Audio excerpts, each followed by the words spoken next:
നമസ്കാരം. ബച്ചൻ കുടുംബത്തിലെ സംഭവവികാസങ്ങൾ അടുത്തിടെയായി സമൂഹമാധ്യമങ്ങളിൽ വലിയ തോതിൽ ചർച്ചയായിട്ടുണ്ട്. ഐശ്വര്യയും അഭിഷേകും തമ്മിൽ വേർപിരിഞ്ഞുവെന്നാണ് പ്രചരിക്കുന്ന വാർത്തകൾ. ഇതിന് കാരണമായ അഭിഷേകിന്റെ വീട്ടുകാരും തമ്മിൽ അസ്വാരസ്യങ്ങളുണ്ടെന്നാണ് സൂചന. ഇതിന് നിരവധി ഉദാഹരണങ്ങളും സോഷ്യൽ മീഡിയ നിരത്തുന്നുണ്ട്. ബച്ചന്റെ വീട്ടുകാരിൽ നിന്നും ഐശ്വര്യ കാണിക്കുന്ന അകലമാണ് ഏവരും എടുത്തു പറയുന്നത്. പൊതുവേദികളിലും സോഷ്യൽ മീഡിയയിലും ഈ അകൽച്ച പ്രകടമാണ്. ഇപ്പോഴത്തെ സ്വത്ത് ഭാഗം വയ്ക്കുന്നതിനെ കുറിച്ച് മുമ്പൊരിക്കൽ അമിതാഭ് ബച്ചൻ പറഞ്ഞ വാക്കുകളാണ് ഇപ്പോൾ ശ്രദ്ധ നേടുന്നത്. സ്വത്തുക്കൾ മക്കളായ അഭിഷേക് ബച്ചനും ശ്വേതാ ബച്ചനും തുല്യമായി പങ്കിടുമെന്നാണ് അമിതാഭ് ബച്ചൻ പറഞ്ഞത്. താൻ മരിക്കുമ്പോൾ എനിക്കുള്ള സ്വത്ത് എത്ര ചെറുതാണെങ്കിലും മകനും മകൾക്കും തുല്യമായി വിഭജിക്കും. ജയയും ഞാനും ഏറെ മുമ്പേ ഇത് തീരുമാനിച്ചതാണ്. എല്ലാവരും പറയുന്നത് പെൺകുട്ടി ഭർത്താവിന്റെ വീട്ടിലേക്ക് പോകുമെന്നാണ്. പക്ഷെ എന്റെ കണ്ണിൽ അവൾ എന്റെ മകളാണ്. അഭിഷേകിനുള്ള അവകാശം അവൾക്കുണ്ട്. ബിസിനസ്സുകാരൻ നിഖിൽ നന്ദയാണ് ശ്വേതാ ബച്ചന്റെ ഭർത്താവ്. അഗസ്ത്യ നന്ദ, നവ്യ നവേലി നന്ദ എന്നിവരാണ് ഇവരുടെ മക്കൾ. മകൻ അഗസ്ത്യ അഭിനയ രംഗത്തേക്ക് കടന്നു വന്നു. ഐശ്വര്യ റായിക്കും അഭിഷേക് ബച്ചനും ഒരു മകളാണുള്ളത്. നേരത്തെ 50 കോടി വില വരുന്ന തന്റെ ബംഗ്ലാവിലൊന്ന് അമിതാഭ് ബച്ചൻ ശ്വേതയ്ക്ക് നൽകിയിരുന്നു. മുംബൈയിൽ ഒന്നിലേറെ ഫ്ളാറ്റുകൾ അമിതാഭ് ബച്ചനുണ്ട്.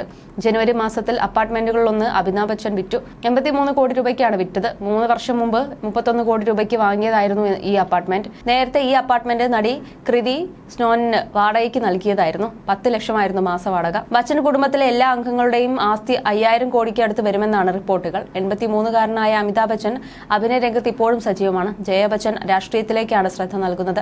അതേസമയം പലപ്പോഴും ഐശ്വര്യയോടുള്ള സ്നേഹം തങ്ങളുടെ ബച്ചൻ കുടുംബം പരസ്യമായി തന്നെ പ്രകടിപ്പിക്കുകയും ചെയ്തിട്ടുണ്ട്. അമിതാഭ് ബച്ചനുമായും കുടുംബത്തിലെ മറ്റുള്ളവരുമായും വളരെ നല്ല ബന്ധമായിരുന്നു ഐശ്വര്യയ്ക്കുണ്ടായിരുന്നത്. എന്നാൽ ആനന്ദ് അംബാനിയുടെ വിവാഹ വിരുന്നിനെത്തിയ ബച്ചൻ കുടുംബം ഐശ്വര്യയിൽ നിന്നും അകലം കാണിച്ചത് വലിയ വാർത്തയായിരുന്നു. വിവാഹത്തിന് ബച്ചൻ കുടുംബം ഒന്നിച്ചായിരുന്നു എത്തിയത്. എന്നാൽ ഇവർക്കൊപ്പം ഐശ്വര്യയും മകളും ഉണ്ടായിരുന്നില്ല.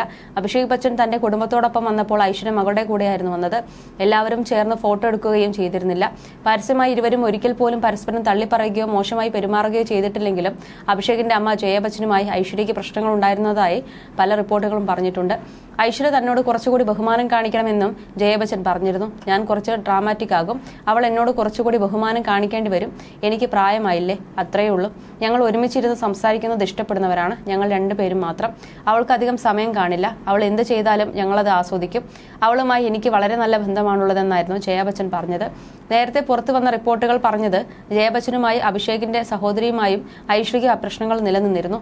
ഇത് ഐശ്വര്യയുടെയും അഭിഷേകിന്റെയും ദാമ്പത്യ ജീവിതത്തെയും ബാധിച്ചുവെന്നായിരുന്നു വിവാഹമോചനത്തെക്കുറിച്ച് ആദ്യം പ്രചരിച്ചിരുന്ന കഥകൾ.